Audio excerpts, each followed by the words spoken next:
कृष्णाय वासुदेवाय हरये परमात्मने प्रणतक्लेशनाशाय गोविन्दाय नमो नमः। वंशी विभूषितकरान्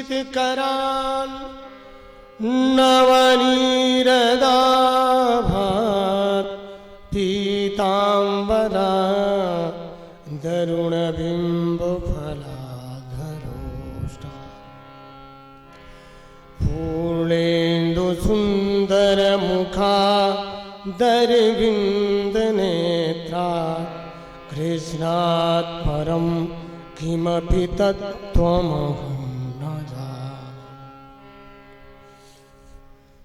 पग घुंघरू बांधे मीरा नाची रे, पग घुंघरू बांधे मीरा नाची रे, पग घुंघरू बांधे मीरा नाची रे, पग घुंघरू बांधे मीरा नाची रे।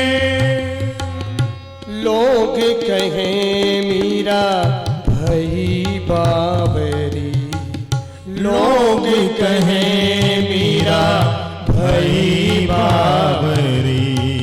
सास कहे कुल नासी रे, सास कहे कुल नासी रे, पग घुंघरू बांधे मीरा नाची रे, पग घुंघरू बांधी मीरा नाची रे।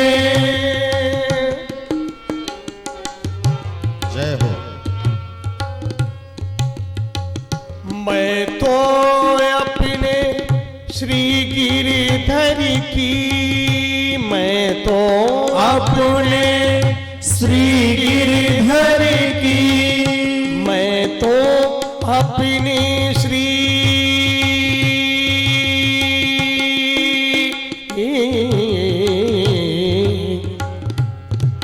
हाँ, मैं तो अपने श्री गिरिधर की, मैं तो अपने श्री गिरिधर की आप ही हो गई दासी रे, आप ही हो गए दासी रे। श्री गिरिधर आगे आगे नाचूंगी, श्री गिरिधर आगे आगे नाचूंगी, पग घुंघरू बांधे मीरा नाची रे, पग घुंघरू बांधे मीरा नाची रे।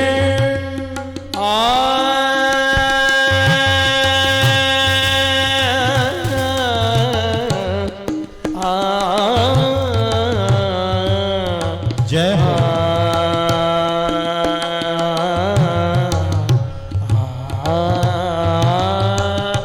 मीरा की प्रभु गिरिधर नागर, मीरा की प्रभु गिरिधर नागर, मीरा की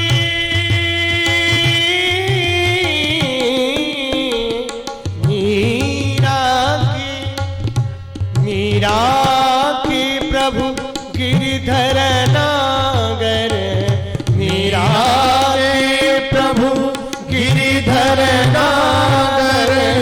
चरण कमल अविनाशी रे, श्री गिरिधर आगे नाची रे, पग घुंघरू बांधे मीरा नाची रे, पग घुंघरू बांधे मीरा नाची रे, पग घुंघरू बांधे मीरा नाची, मीरा नाची, मीरा नाची रे, पग घुंघरू बांधे मीरा नाची, मीरा नाची नाची रे, पग घुंघरू मेरा नाची रे पग घुंघरू बांधे मेरा नाची रे पग घुंघरू घुंघरू बांधे मेरा नाची घुंघरू बांधे मेरा नाची घुंघरू बांधे मेरा नाची रे पग घुंघरू बांधे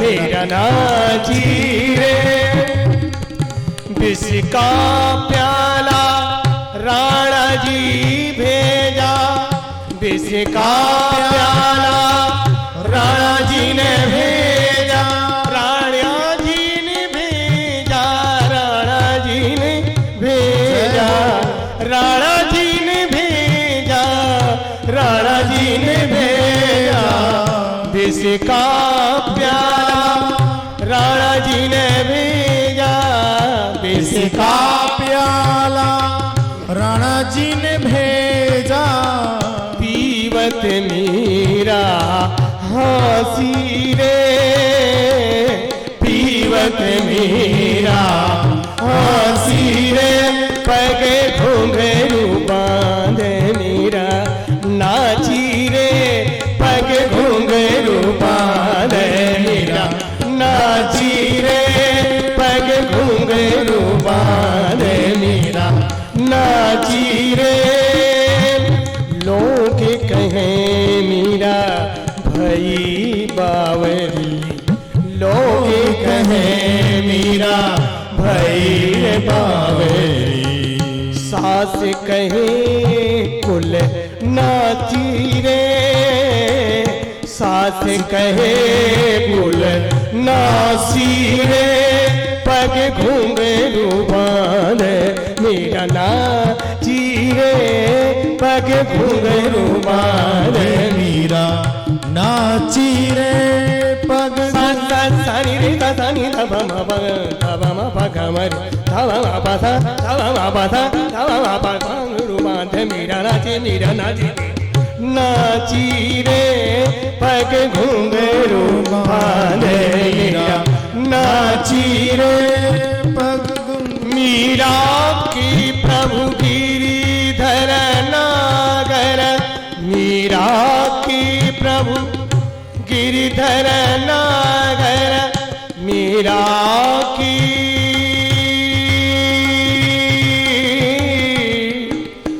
मीरा मीरा मीरा के मीरा के प्रभु गिरिधर नागर मीरा के प्रभु गिरिधर नागर चरण कमल अविनाशी रे पग घुंघरू बांधे मेरा नाची रे पग पग घुंघरू बांधे मेरा नाची रे पग घुंघरू बांधे मेरा नाची रे पग घुंघरू बांधे मेरा नाची रे पग घुंघरू बांधे मेरा नाची रे पग घुंघरू बांधे मेरा नाची रे पग घुंघरू बांधे मेरा नाची रे पग घुंघरू बांधे मेरा नाची नाची नाची नाची रे पग घुंघरू पग घुंघरू पग घुंघरू बांधे मेरा नाची रे पग घुंघरू बांधे मेरा नाची मेरा नाची मेरा नाची रे। जय जय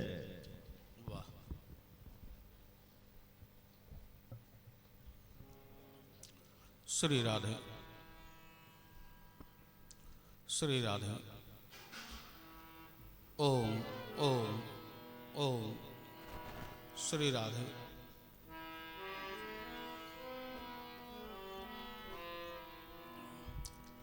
श्री राधे श्री राधे ओम ओम ओम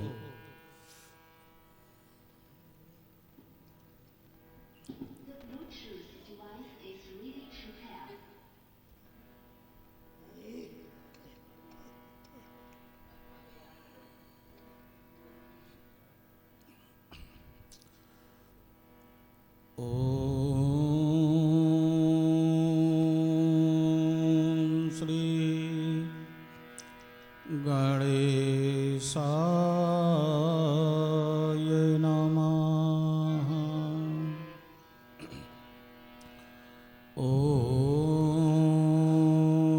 श्री सरस्वत्यै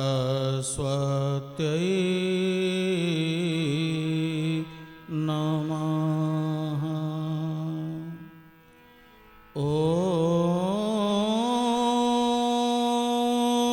नमो भगवते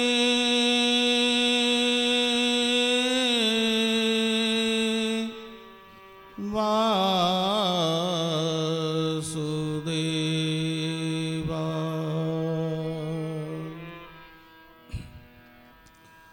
यः स्तूयते श्रुतिगणैः निपुणैः रजस्रं सम्पूज्यते कृतुगतैः प्रणतैः क्रियाभिः।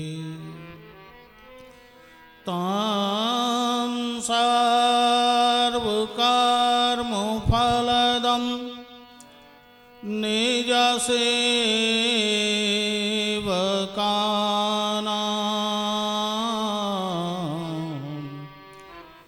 श्रीमद् बिहारीचरणं शरणं प्रपद्ये। श्रीमद् बिहारीचरणं शरणं प्रपद्ये। वांसी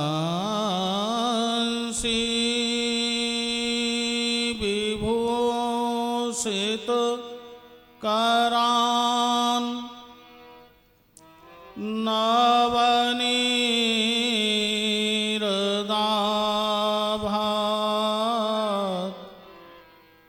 पीताम्बरात्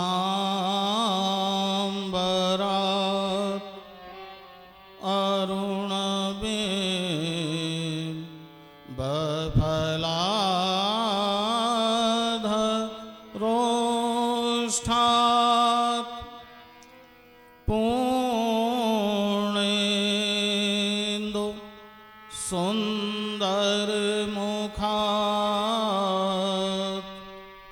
अरविन्द नेत्रात्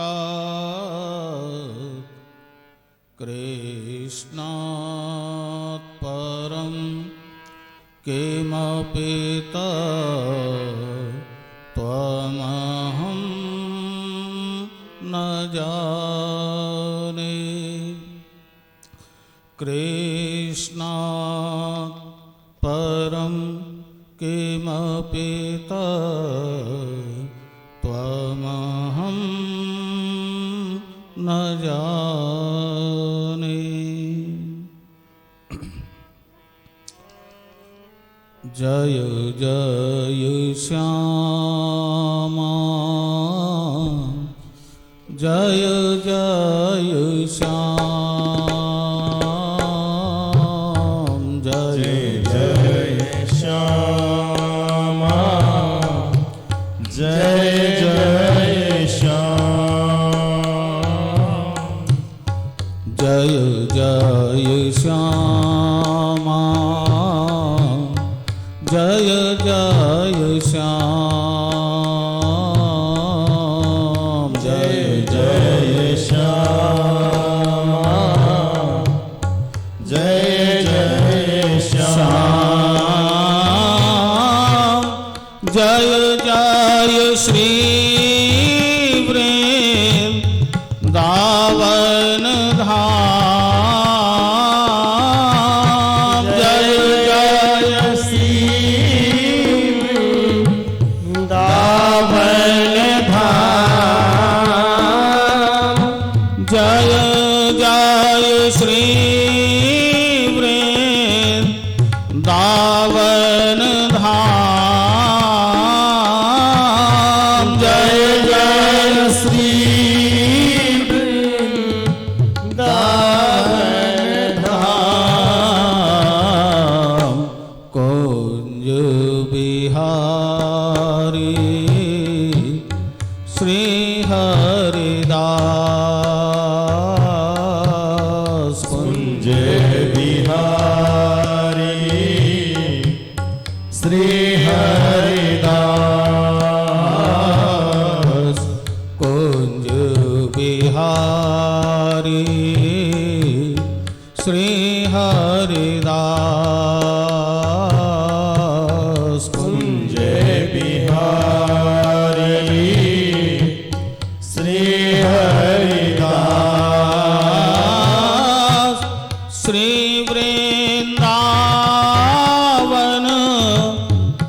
श्याम प्यारो श्री वृंदावन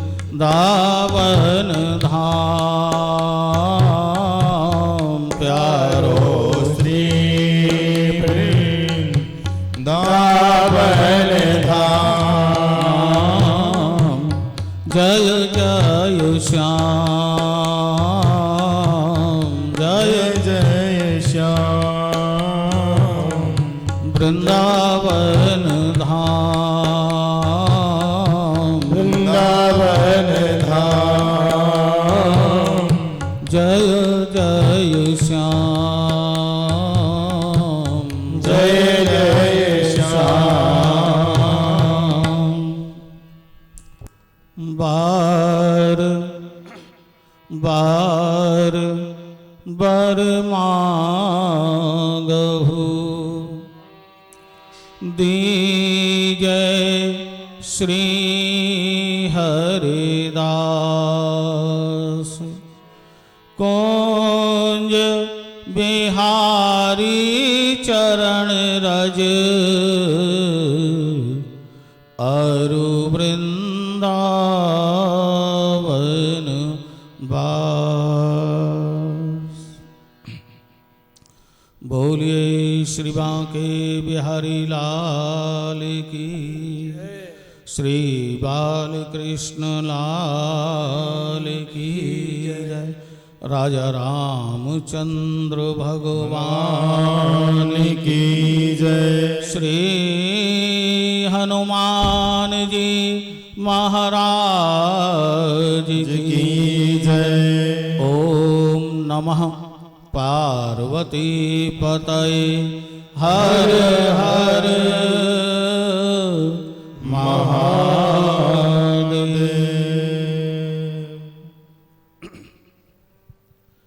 आज के कथा प्रसंग में प्रवेश करें उससे पूर्व कुछ क्षणों के लिए भगवान नाम स्मरण। हमारे भक्तों की बहुत इच्छा थी कि महाराज जी आप भागवत कथा में जो एक भजन प्रतिदिन सुनाया करते हैं वो भजन एक बार सुना दें। तो भक्तों के लिए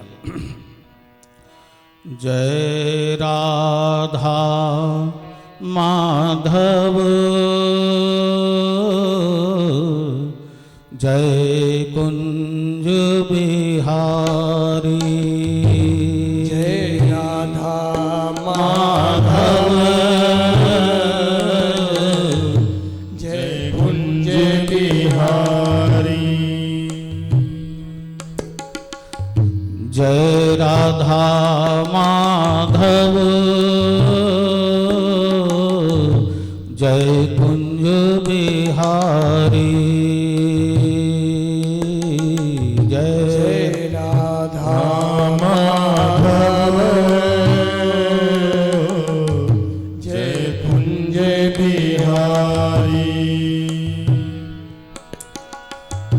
जय गोपी जन वल्लभ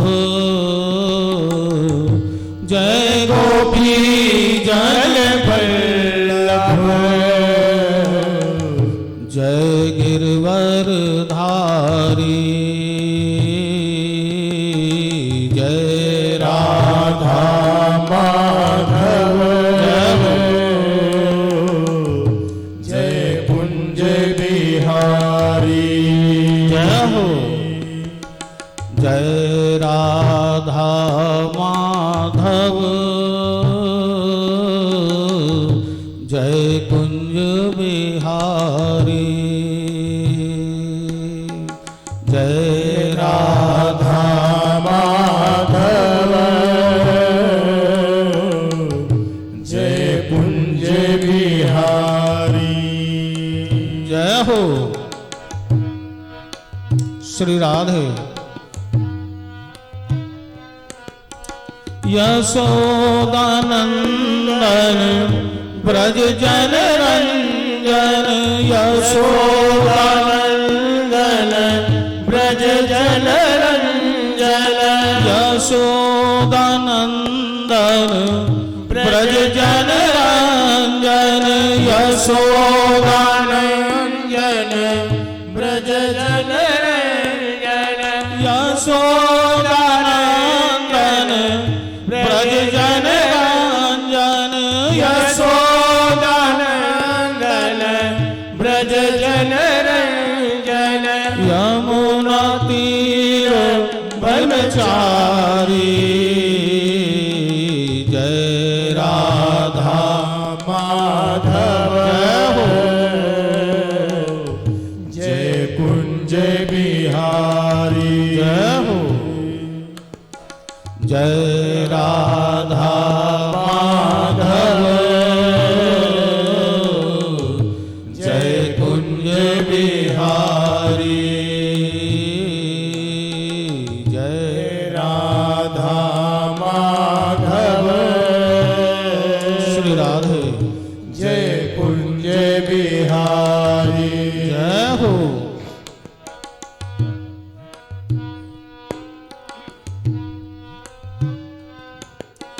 मुरली मनोहर करुणा सागर मुरली मनोहर करुणा सागर मुरली मनोहर करुणा सागर मुरली मनोहर करुणा सागर मुरली मनोहर करुणा सागर मुरली मनोहर करुणा सागर जय गोवर्धन धारी जय राधा माधव जय कुंज बिहारी जय हो जय राधा माधव जय कुंज बिहारी जय राधा माधव जय कुंज बिहारी जय हो जय राधा माधव जय कुंज बिहारी जय राधा माधव जय कुंज बिहारी हरे कृष्णा कृष्णा कृष्णा हरे हरे हरे रामा हरे राम जय हो बोलिए सभी राम राम हरे हरे हरे कृष्णा कृष्णा कृष्णा हरे हरे हरे रामा राम राम हरे हरे हरे कृष्णा कृष्णा कृष्णा हरे हरे हरे राम राम राम हरे हरे हरे कृष्णा कृष्णा कृष्णा हरे हरे हरे राम राम राम हरे हरे हरे कृष्णा कृष्णा कृष्णा हरे हरे हरे राम राम राम हरे हरे हरे कृष्णा कृष्णा कृष्णा हरे हरे हरे राम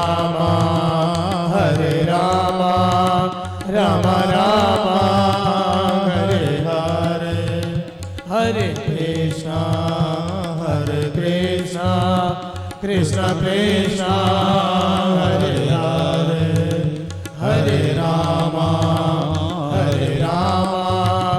राम राम हरे हरे। बोलिए श्री वृंदावन बिहारी लाल की जय। श्री स्वामी जी महाराज की जय। जय जय श्री राधे श्याम।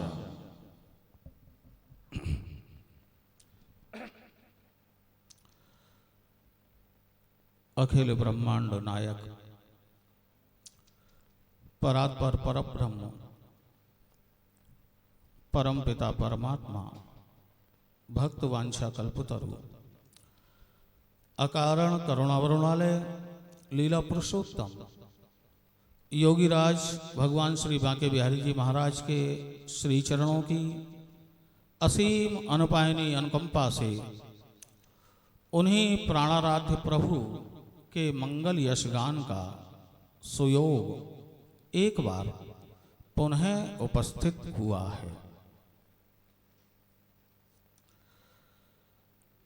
इस कोरोना आपदा काल में विगत 7 दिनों से 7 दिवसीय श्री बांके बिहारी लीलामृत कथा का हम आप सभी निरंतर अपने अपने निज निवास में बैठकर इस विज्ञान के द्वारा प्रदान की गई सुविधा के माध्यम से भगवत रस चर्चा में अवगाहन कर रहे हैं।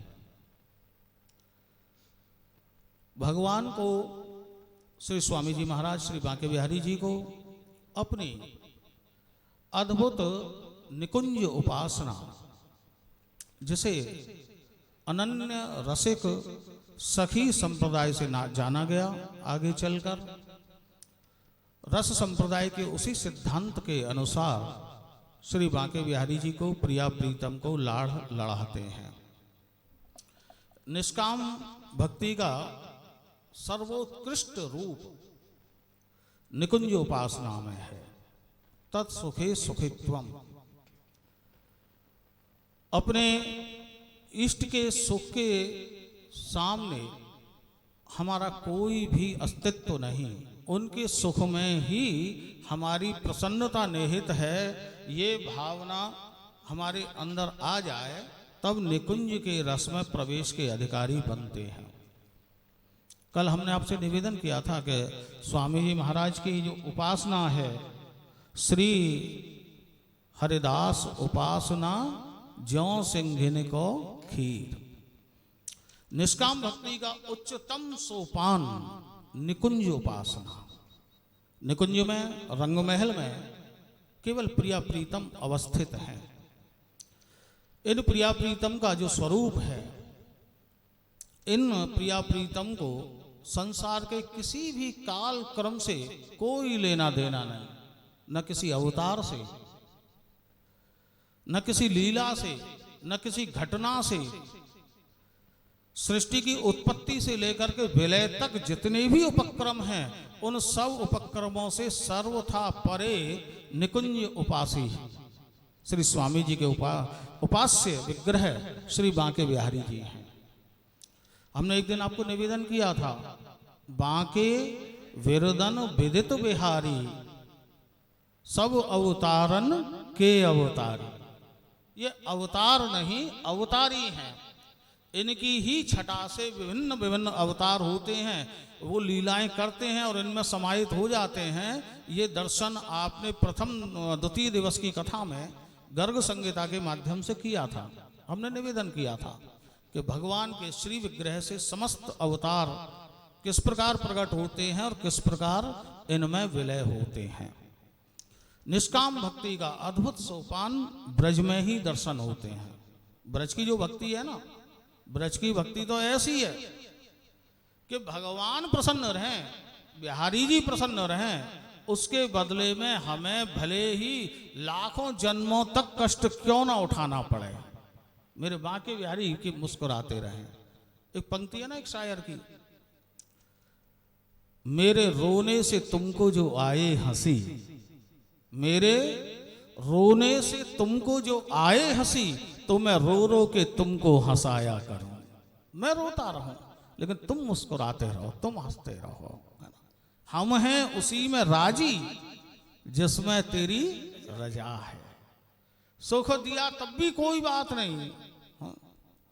सुख में फूलो नहीं, दुख में रो नहीं, है ना। ये सारी सिद्धांत इसी बात को कहते हैं। सब कुछ केवल मेरे बांके बिहारी प्रसन्न रहें। एक आपको कथा सुनाएं ब्रज की, इसी भाव की पुष्टि के लिए। ब्रज की कथा है।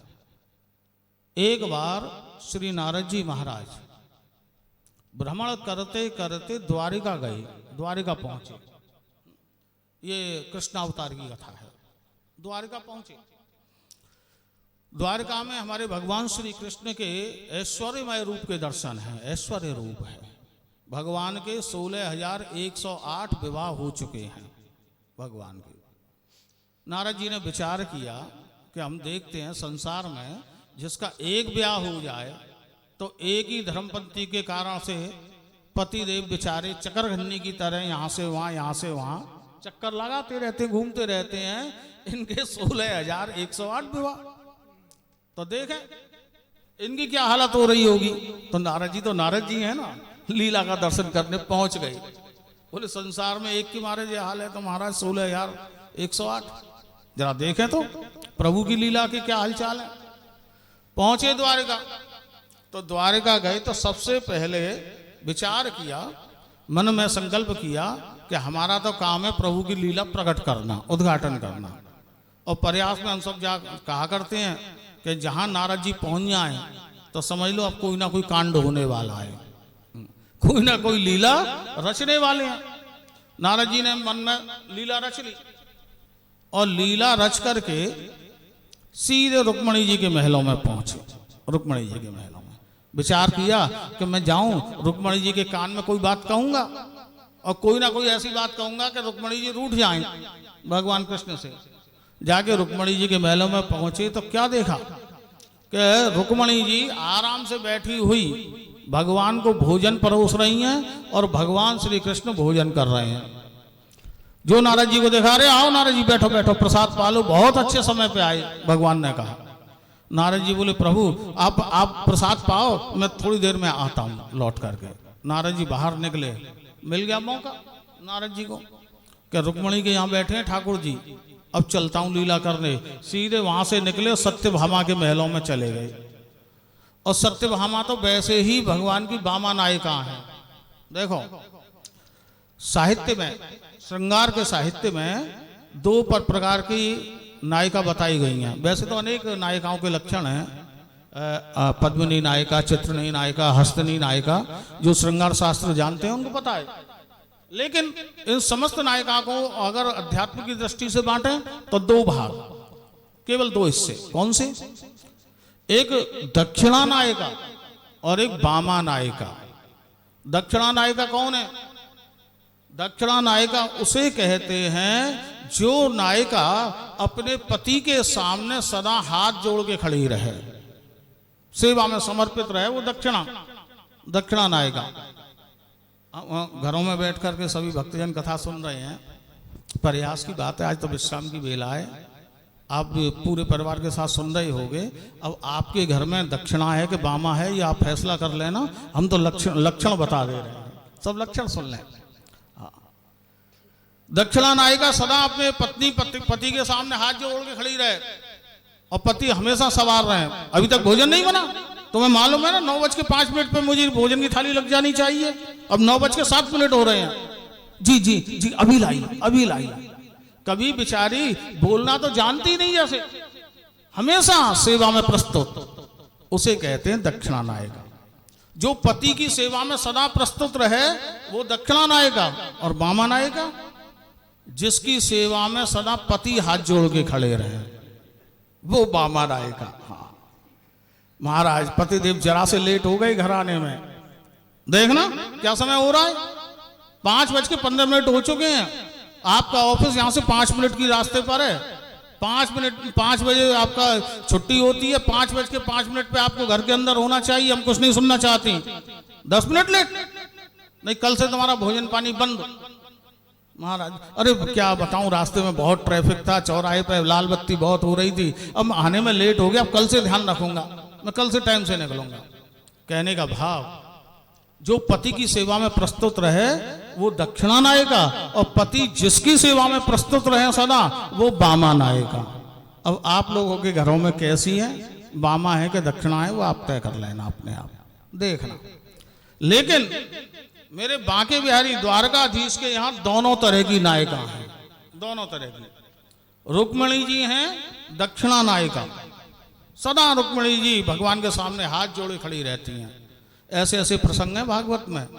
एक बार भगवान ने, रुक्मिणी जी कभी कुछ बोलना ही नहीं जानती जैसे, तो एक बार भगवान ने उनको बुलवाने के लिए बहुत छेड़ा, बहुत छेड़ा, इतना छेड़ा, भागवत में आता है, क्या करें, बाध्यता है, मजबूरी।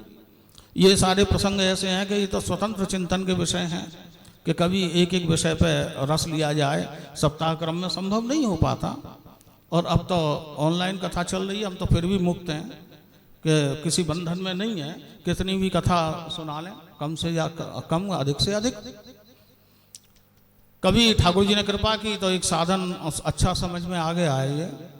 कभी ठाकुर जी ने कृपा की तो श्रीमद् भागवत की कथा कम से कम 1 महीने चले, 1 महीने चले श्रीमद् भागवत की कथा, तब जाकर के महात्म से लेकर के और 12 स्कंद पर्यंत हर अध्याय का एक एक मुख्य मूल मोती चुन चुन करके आपको परोसे जाए, तब आनंद आए।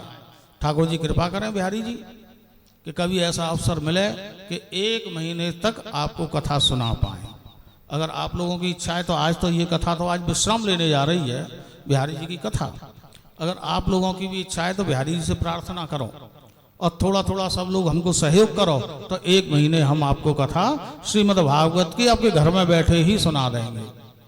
ऐसे समय पर, जिस समय पर आप भी निश्चिंत घर में रहें और हम भी अपने आश्रम की कुटिया में बैठे हों, उस समय 1 महीने आपको ये कथा सुनाई जा सके। इस समय तो आनंद लें केवल मुख्य बिंदुओं का।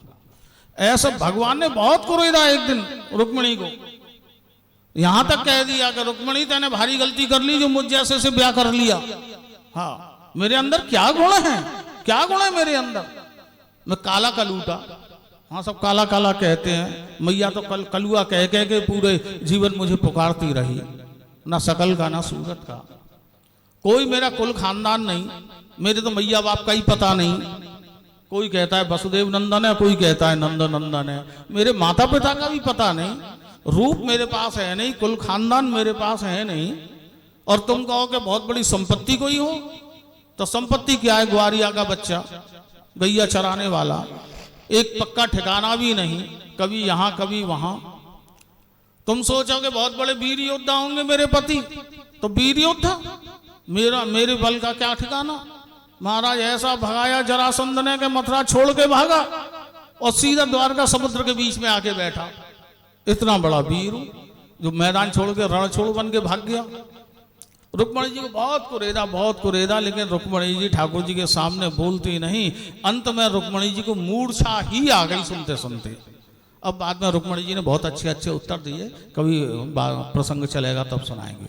कहने का भाव मूल बिंदु पे आए कि रुक्मिणी जी दक्षिणा नायिका, सदा हाथ जोड़े खड़ी रहे, और सत्यभामा बामा नायिका, ठाकुर जी सदा हाथ जोड़े खड़े रहते हैं सत्यभामा के सामने। हमारी राधा रानी भी बामा नायिका हैं। देखो दुर्यो वह कुंज कुटीर में बैठो पलोटत राधिका पायन, सदा सेवा में प्रस्तुत रहते हैं। तो नारद जी रुक्मिणी जी के महलों से निकले और सत्यभामा के महलों में प्रविष्ट हो गए कि कोई ना कोई बात कहूं, अब आएगा आनंद, अब आएगा। गए थे आग लगाने सत्यभामा के महलों में, लेकिन विचित्र बात क्या देखा, बोले सत्यभामा के महलों में ठाकुर जी झूला झूल रहे हैं और सत्यभामा जी झूठा दे रही हैं। जो देखा है, मैं तो प्रभु को भी रुक्मिणी के महलों में देख के आया, और भगवान जिस भाव से रुक्मिणी के साथ बैठे थे उसी भाव से सत्यभामा के यहाँ बैठे मिल गए। उसी भाव से लगता ही नहीं कि भगवान कहीं और है।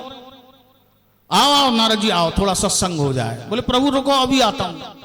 नारद जी फिर निकले लक्ष्मणा के महलों में, तो भगवान लक्ष्मणा के महलों में अब महाराज वन विहार कर रहे हैं।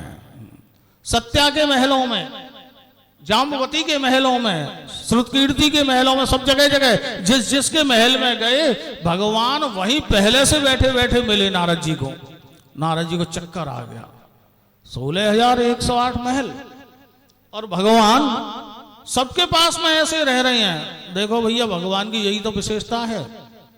भगवान का इतना बड़ा परिवार है, एकादश स्कंद में वर्णन आता है। और भगवान कैसे रहते हैं अपने परिवार के साथ, सारी कथा आती है एकादश में। 16,108 रानियां और हर रानी के 10-10 पुत्र। हाँ, यानी सोच लो कितना बड़ा कुल खानदान है। 16,108 गुणा 10, 1,61,080 इतने तो पुत्र हैं। और 1,61,080 के फिर 10-10 पुत्र।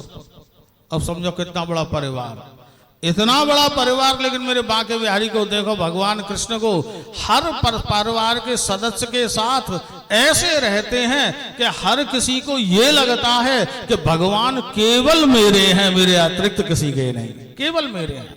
ऐसे रहते हैं। नारद जी चकरा गए, लौट के आए, भगवान को प्रणाम किया। प्रभु आपकी लीला अपरंपार है, मेरे बस में नहीं। प्रणाम करके चलने लगे मन ही मन। अब निकले द्वारका की सीमा से बाहर, तो क्या देखा? द्वारका की सीमा पर एक कदम्ब का वृक्ष है। उस कदम्ब के वृक्ष के नीचे द्वारकाधीश भगवान श्री कृष्ण पीठ टिकाई बैठे हैं। बाएं चरण के ऊपर दायां चरण चढ़ाया हुआ है। घुंघराली अलकावली लहरा रही है।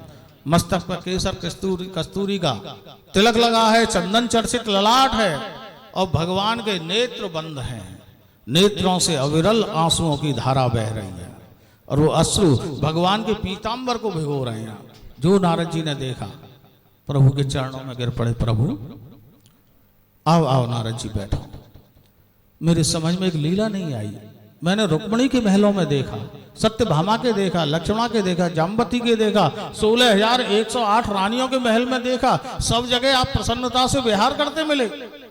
एक आपका वो रूप देखा और एक अब मैं यहां देख रहा हूं आपका रूप कि आप कदम वृक्ष के नीचे बैठे अकेले में रो रहे हैं। बोले प्रभु मैं समझ नहीं पाया आपकी लीला। आप वास्तव में आप रहते कहां हैं? आप रुक्मिणी के यहाँ हैं, जाम्बवती के यहाँ हैं, अपने बच्चों के यहाँ हैं कि यहाँ अकेले में बैठे हैं? आप आखिर आपका ठिकाना कहाँ है, रहते कहाँ हैं? भगवान मुस्कुरा करके बोले नारद सुनो, मैं जहां रहता हूं तो मैं बता दूंगा, लेकिन इस समय तुम पहले मेरा एक काम कर दो। बोलो क्या काम? बोले मेरे मस्तक में बहुत पीड़ा हो रही है, बहुत पीड़ा है, मैं एकांत में बैठा हूं, तुम मेरी दवाई लेके आ जाओ, जरा औषधि ले आओ। बोले प्रभु अभी गया, अभी धन्वंतरी को बुलाता हूं, अभी आपका इलाज करवाता हूं, अश्विनी कुमारों से सारा चेकअप करवा देता हूं आपका।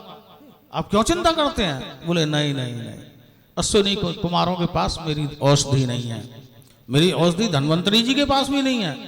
तो बोले कहाँ है? बोले मेरी औषधि मैं सदा संग रखता था, लेकिन अब समाप्त हो गई है। कोई अगर मेरा भक्त, मेरा परम प्रिय भक्त जो मुझे चाहता हो, अपने चरणों की रज दे दे और वो चरणों की रज मैं अपने मस्तक पर लगा लूं तो मेरी पीड़ा दूर हो जाए। नारद जी बोले अच्छा इतनी सी बात, मैं अभी लाता हूं, अभी आपके लिए चरण रज लाता हूं किसी भगत की। नारद जी निकले और सीधे रुक्मिणी के महलों में गए। बोले मैया मैया सुनो जल्दी आओ। बोले क्या बात है? नारद बोलो जरा अपने चरणों की रज देना। बोले क्यों, क्या करोगे मेरे चरणों की रज का? बोले प्रभु के मस्तक में बहुत पीड़ा है, वृक्ष के नीचे बैठे हैं, जरा उनके मस्तक पर लगानी है। प्रभु ने कहा है कि कोई भक्त अपने चरणों की रज मेरे मस्तक के लिए दे दे तो मेरी पीड़ा दूर हो जाए। जो रुक्मिणी जी ने सुना 3 कदम पीछे हट गई। क्या कहते हो नारद, लज्जा नहीं आती तुम्हें? हम भगवान के चरणों की दासी, भगवान के चरणों में हमारा जीवन, हम भगवान के चरणों में रहती हैं, उनका चरणामृत पान करती हैं, और तुम कहते हो हमारे चरणों की रज भगवान के मस्तक पर?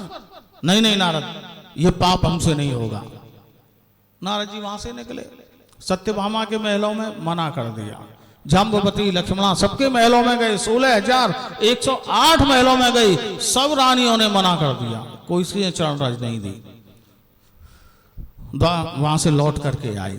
प्रभु द्वारका में तो कोई अपने चरणों की रज आपके लिए दे नहीं रहा, भगवान बोले नारद, दुनिया द्वारका में ही नहीं है, दुनिया बहुत बड़ी है, द्वारका से बाहर भी मेरे भक्त रहते हैं, कोई ना कोई तो मिलेगा, जाओ। तो नारद जी द्वारका से चले, त्रिलोकी में घूम आए, तीनों लोग छान मारे, एक जीव ऐसा नहीं मिला जो अपने चरण की रज भगवान के मस्तक पर लगाने के लिए दे दे, एक जीव नहीं मिला।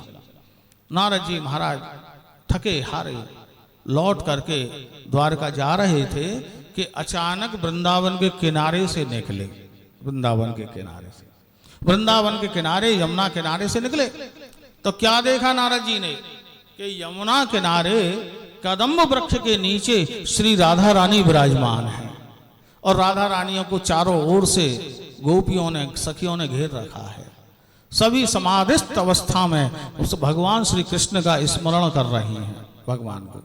जब से भगवान वृंदावन त्याग कर गए हैं तब से श्री राधा सहित समस्त गोपियां यमुना किनारे बैठी बैठी कृष्ण चिंतन में ही लगी रहती हैं, उसके अतिरिक्त उनका कोई कार्य नहीं। नारद जी निकले, राधा रानी ने देखा नारद जी जा रहे हैं, आवाज दी, अरे नारद जी सुनो सुनो सुनो। नारद जी आए, नारद जी जरा आप तो सर्वत्र घूमते रहते हैं, आप तो हर लोक में जाते हैं, आपके पास जरूर हमारे प्रभु की कोई खबर होगी, कोई संदेश होगा, जरा बताओ ना हमारे गोविंद कैसे हैं आजकल, कैसे हैं। नारद जी बोले, माता जी कन्हैया द्वारकाधीश बन चुके हैं, द्वारका में हैं, 16,108 उनके विवाह हो चुके हैं, बहुत बड़ा परिवार, पुत्र पौत्र हैं, संपन्न हैं, हर तरह से आनंद में हैं, खूब प्रेम से रह रहे हैं। लेकिन आज मैं एक काम से निकला था, भगवान के मस्तक में थोड़ी सी पीड़ा हो रही है, उनकी दवा लेने निकला था। जो सुना राधा रानी ने, क्या प्रभु के मस्तक में पीड़ा? नारद जी फिर क्या किया, दवा मिली कि नहीं मिली? नारद जी बोले, नहीं माता जी वो औषधि नहीं मिली, क्योंकि वो औषधि ही ऐसी है, कौन देगा? बोले क्या, कौन सी औषधि है, क्या क्या मांगा है प्रभु ने? बोले प्रभु ने कहा है कि मेरा कोई अनन्य प्रेमी भक्त अपनी चरण रज दे दे, उस चरण रज को मैं मस्तक पर लगा लूंगा तो मेरी पीड़ा दूर हो जाएगी। महाराज जो सुना राधा रानी ने उठ के खड़ी हो गई, गोपियां उठ के खड़ी हो गई। बोले नारद तुम कहां भटकते रहे त्रिलोकी में, तुम नहीं जानते कि मेरे गोविंद का इलाज अगर कहीं हो सकता है तो केवल वृंदावन में हो सकता है, वृंदावन ही वो भूमि है। बोले ये लो मेरे चरणों की रज। राधा रानी ने अपने चरणों की रज मुट्ठी भर के दे दी, सब गोपियों ने दे दी। बोले सुनो नारद, पोटली भर के ले जाओ, ज्यादा सी ले जाओ, और केवल मस्तक पर नहीं, सिर से लेकर के चरणों तक पूरे हर अंग पर ये रज लगा देना हमारे चरणों की, और बचा के रख लेना, जब जब जरूरत पड़े वृंदावन आते रहना और यहां से हमारी चरण रज ले जाते रहना। क्यों? बोले क्या कह रही हो माता जी, आपके चरणों की रज प्रभु के मस्तक पर लगेगी तो आपको अपराध नहीं होगा, पाप नहीं लगेगा? रो पड़ी राधा रानी। बोले नारद हमारे भगवान के चेहरे की मुस्कुराहट न जाए, उनकी पीड़ा दूर हो जाए, गोविंद की पीड़ा, इसके बदले में एक जन्म तो क्या लाखों करोड़ों जन्म तक हम नरक भोगने को तैयार हैं। हम भले ही नरकों में पड़ी रहें, बड़ा से बड़ा पाप हमारे मस्तक पर आ जाए, लेकिन मेरे गोविंद की पीड़ा दूर हो जाए। ये कह करके नारद जी को सबने चरण रज दे दी। नारद जी महाराज वहां से सीधे पहुंचे द्वारका, और द्वारका जो गोविंद के पास गए, गोविंद उठ के खड़े हो गए, गोविंद उठ के खड़े हो गए। बोले प्रभु ले आया मैं आपके चरणों के, आपकी औषधि, आपके भक्तों की चरणों की रज, अब आप लगा लीजिए जल्दी से। भगवान ने कहा सुनो नारद, तुम जिस समय वृंदावन पहुंचे थे ना, उसी समय मेरी पीड़ा दूर हो गई थी। क्यों? बोले नारद तुम पूछ रहे थे ना मुझसे, पूछ रहे थे कि प्रभु आप वास्तव में रहते कहाँ हैं? हर रानी के घर में मैं देख करके आया, यहाँ देख रहा हूं, मुझे आपका ठिकाना नहीं मालूम, आप आखिर रहते कहाँ हैं? तो सुनो नारद, न मैं रुक्मिणी के पास रहता हूँ, न मैं सत्यभामा के पास रहता हूँ, न जाम्बवती लक्ष्मणा के पास रहता हूँ, मैं किसी के पास नहीं रहता। मैं तो केवल वृंदावन के निधवन निकुंज की निभृत लताओं में श्री राधा रानी के चरणों में रहा करता हूँ। वो मेरे भक्त हैं, वो ब्रजवासी प्रेमी जो महाराज नरकों में जाने से नहीं डरते, केवल हाथे मेरे रोने से तुमको जो आए हंसी, वो तत्सुखे सुखित्वम, वो मुझे सुखी देखना चाहते हैं, अपने सुख को नहीं देखते। ये द्वारिका, ये त्रिलोकी सब अपने सुख को देखती है। और तो और नारद, तुम खुद भी तो मेरे बहुत बड़े भक्त हो ना, अपने को बहुत बड़ा भक्त बताते हो मेरा, दुनिया में घूमते रहे, तुम्हारे मन में ये नहीं आया कि तुम अपने चरणों की रज दे दो? तुमने अपने चरणों की रज नहीं दी, त्रिलोकी में किसी ने नहीं दी। ये तो ब्रजवासी ही ऐसे हैं। तभी तो भगवान कहते हैं ब्रजवासी बल्लभ सदा मेरे जीवन प्राण, इन्हें कबहु न बिसारे हो मोहि नंद बाबा की आन। ब्रजवासी मेरे जीवन प्राण है, ब्रजवासी मुझको अति प्रिय है। ये भावना ब्रज की ही हो सकती है। तत्सुखे सुखित्वम, भगवान से मांगना नहीं, और तो और भगवान को भी नहीं चाहना। श्री राधा रानी ने भगवान को भी जब अक्रूर के साथ में विदा किया था तो एक ही बात कही थी कि प्रभु हमें आपका प्रेम चाहिए, आप नहीं। आप जाओ लोक कल्याण के लिए, आप लोक का कल्याण करो, संसार का कल्याण करो, लेकिन आपका जो निर्मल प्रेम है वो हमारे हृदय में बना रहे, बस ऐसी ही कृपा बनाए रखना, यही कृपा। ब्रजवासी भगवान को भी नहीं चाहते, भगवान के प्रेम को चाहते हैं। और स्वामी जी ने इसी निष्काम भक्ति के उच्चतम सोपान को स्थापित किया। बोले निकुंज में मेरा कोई अस्तित्व नहीं, वहां तो जो कुछ है प्रिया प्रीतम है। श्री नाभादास जी जिन्होंने भक्तमाल की रचना की, उन्होंने एक बहुत सुंदर छप्पे लिखा है। नाभादास जी कहते हैं कि बोले महाराज कैसे हैं स्वामी जी? स्वामी जी के विषय में प्रकाश डालते हुए एक छप्पे लिखा है और उसकी व्याख्या बड़े बड़े संतों ने की है कि जुगल नाम सो नेम जपत नित कुंज बिहारी, अवलोकत रहे केल सखी सुख के अधिकारी, गान कला गंधर्व श्याम श्यामा को तोषे, उत्तम भोग लगाय मोर मरकट तिबे पोसे, के नृपति द्वार ठाड़े रहे, दर्शन आशा जासुकी, आसुधीर उद्योत कर, रसिक छाप हरिदास की। बोले जुगल नेम सो नेम जपत, उनका नियम